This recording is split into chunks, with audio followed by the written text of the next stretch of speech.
হরে কৃষ্ণ কৃষ্ণ কৃষ্ণ হরে হরে হরে রাম রাম রাম হরে হরে। মা, বাবা মন্ত্র জপ করতে করতে কাটবে, না করলে চলবে কেন?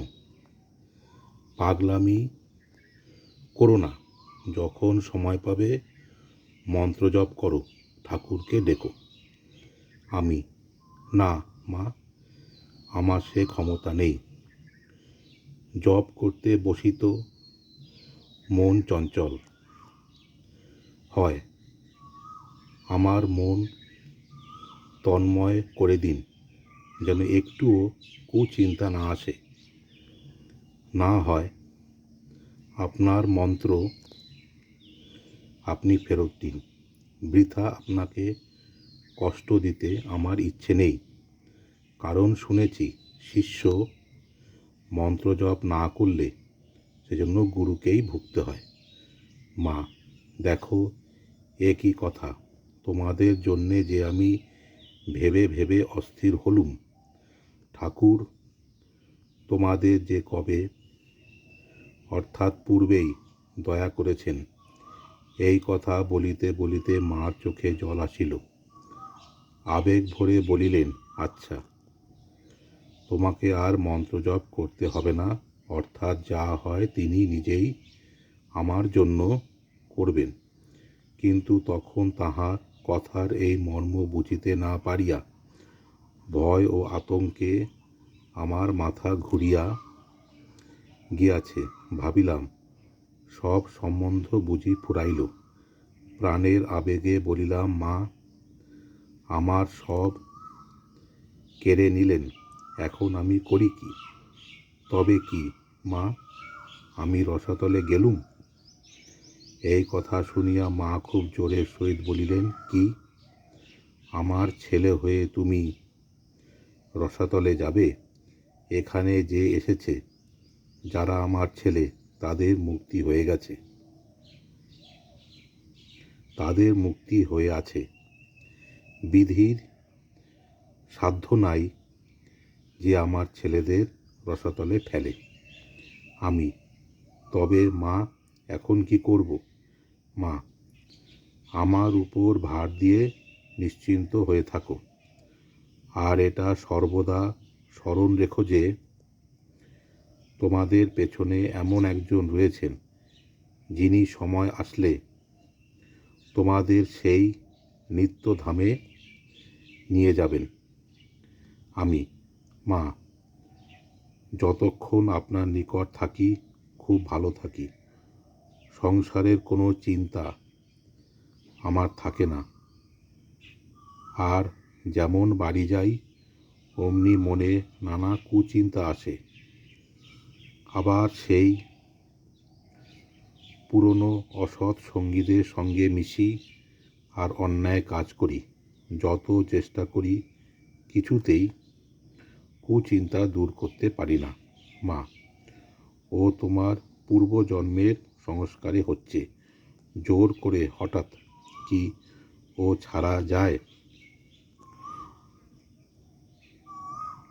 সৎ সঙ্গে মেশো, ভালো হতে চেষ্টা করো, ক্রমে সব হবে। ঠাকুরকে ডাকো। আমি রইলুম, তুমি এ জনমে মুক্ত হয়ে রয়েছ, জানবে। ভয় কি? সময় আসলে তিনি সব করে দেবেন। শ্রী শ্রীমাকে প্রথম দর্শন করি ইংরেজি 1910 সনের ডিসেম্বর মাসে বড়দিনের সময়, উড়িষ্যার কোঠারে। শ্রী শ্রী ঠাকুরের ভক্ত বলরাম বসুর জমিদারি। বায়ু পরিবর্তনের জন্য শ্রী শ্রীমাকে কিছুদিন তথায় নিয়ে যাওয়া হয়েছিল। মা এখান হতেই পরে মাদ্রাজ, ব্যাঙ্গালোর, রামেশ্বর প্রভৃতি দর্শন করতে গিয়েছিলেন। আমার সহিত হেমন্ত মিত্র ও বীরেন্দ্র মজুমদার নামক আরও 2 জন ভক্ত শিলং হইতে আসিয়াছিলেন। কোঠারে তখন রামকৃষ্ণবাবু, স্বামী ধীরানন্দজি, স্বামী অচলানন্দজি, স্বামী আত্মানন্দজি, শ্রী শ্রী নাগ মহাশয়ের ভক্ত শ্রীযুক্ত হরপ্রসন্ন মজুমদার প্রভৃতি ছিলেন। আমরা কিছু ফল, কমলা, মধু প্রভৃতি লইয়া গিয়াছিলাম। বেলা প্রায় 1টার সময় পৌঁছিলাম। জিনিসপত্র রামকৃষ্ণবাবু শ্রী শ্রী মায়ের নিকট পৌঁছাইয়া দিলেন। স্নানান্তে আমাদিগকে আহার করিতে ডাকা হইল। ইতোমধ্যে উপস্থিত সন্ন্যাসীগণ পরস্পর বলাবলি করিতে লাগিলেন, যখন এত দূর দেশ হতে এসেছে, মাকে দর্শন করতে দিতেই হবে, তবে বেশি কথাবার্তার সুবিধা হবে না। বীরেনবাবু শুনিয়া আমাকে এই কথা বলিলেন। আমি তাহাকে বলিলাম, মার যা ইচ্ছা তাই হবে, ভয় কি। সকলেই আহার করিতে গেলেন। আমি রামকৃষ্ণবাবুকে বলিলাম, মাকে দর্শন না করে আমরা কিছু খাব না। রামকৃষ্ণবাবু শ্রী শ্রীমাকে ওই কথা জানাইলেন এবং আমাদের দর্শনের অনুমতি লইয়া আসিলেন। বাড়ির মধ্যে প্রবেশ করিয়া দেখি মা বারান্দায় রীতিমতো ঘোমটা টানিয়া চাদর মুড়ি দিয়া বসিয়া আছেন।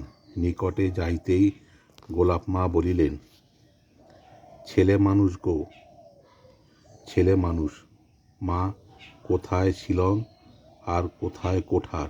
তোমাকে দেখতে 7 সমুদ্র 13 নদী পার হয়ে এসেছে। এ কথা শুনিয়াই মা ঘোমটা টানিয়া মাথার উপর উঠাইলেন। মায়ের শ্রীমূর্তি ভালো করিয়া দেখিবার সুবিধা হইল। সেই দিন হইতে মা আর কখনো আমাকে দেখিয়া ঘোমটা দেন নাই। সাষ্টাঙ্গে প্রণাম করিয়া মনে মনে শরণাগত শরণাগত এই কথা বলিলাম। মা আমার মাথায় হাত দিয়া আশীর্বাদ করিলেন, ভক্তি লাভ হোক। আমি, মা, এখানে 2-1 দিন থাকবো ইচ্ছা, বড় মানুষের বাড়ি, তোমাকে দর্শন করা বড়ই মুশকিল। মা, আমি তোমাদিগকে ডেকে পাঠাবো, এখন খেয়ে দে বিশ্রাম করোগে। আমরা আহারান্তে বিশ্রাম করিলাম। বৈকালে পূজনীয়া গোলাপ মা শ্রী শ্রী মায়ের প্রসাদী পায়েস একটি বাটিতে আমাদের দিয়া গেলেন। বলিলেন, মা তোমাদের এই পায়েস দিয়াছেন। কিছুক্ষণ পরে একজন আসিয়া বলিলেন, মা আপনাদের ডেকেছেন। আমরা পুনর্বার দর্শন পাইলাম। প্রণামান্তে মাকে বলিলাম, মা, তোমাকে 2-1টি কথা বলবো, তা সকলের সামনে বলতে ইচ্ছা হয় না। হরে কৃষ্ণ।